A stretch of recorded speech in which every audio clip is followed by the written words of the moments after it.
Hey, I want to talk about heaven being in your head. And from your neck down, your body represents the earth, and different parts of your nature, different parts of your life represent the different people.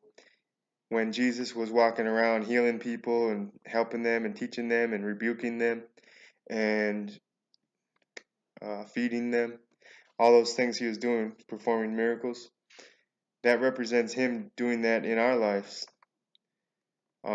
Reaching out to the lower parts of our nature, the parts that are sad or depressed or ignorant or sick, and on the earth. And when he rose from the dead, he rose from the dead after doing all that service, after gaining a following. Now imagine him gaining a following within your lower nature. So now most of your lower nature, or almost all of it, is following after Jesus, healed, seeing his miracles involved in him. The lower nature is being restored because he was walking around in your lower nature, crossing the rivers, crossing the lakes, which represent parts of your body, the organs and the veins and the arteries and stuff. But so when he rose from the dead, that means he rose from your lower nature. He's already accomplished his purpose in your lower nature. He's already saved and healed and taught your parts of your lower nature, your person, who you are, and brought salvation to the cells in your body, I suppose, the different citizens in your city soul.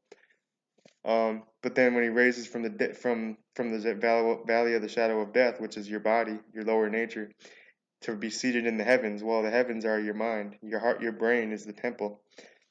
So has he risen from the dead and then resurrected and then ridden on the cloud up into heaven? Now the cloud is represented by us.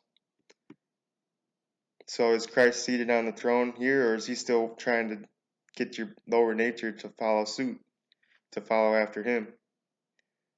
Think about that. Is Christ too busy still down there? He hasn't risen from the dead yet, from the lower nature, the dead part of you. Now the clouds represents teachers. Me and you, we're teachers. We are the clouds that he rides upon into heaven. When we receive certain revelatory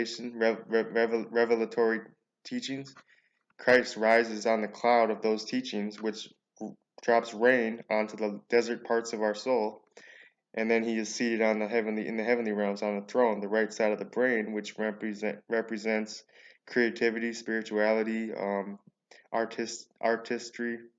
The left side represents logic, science. Lucifer's on the left side. Lucifer represents atheism, scientific, humanistic, flesh, lower nature, no spirituality. The right side represents creativity, and spirituality. So that's about what I want to say. I redid this video because I wasn't explaining myself properly in the last one. Alright, you all have a supernatural day. God is in you. You are one with God. You are love. You are peace. You are freedom. Multiply yourself into them, into the people who are not aware of who they are yet. Alright.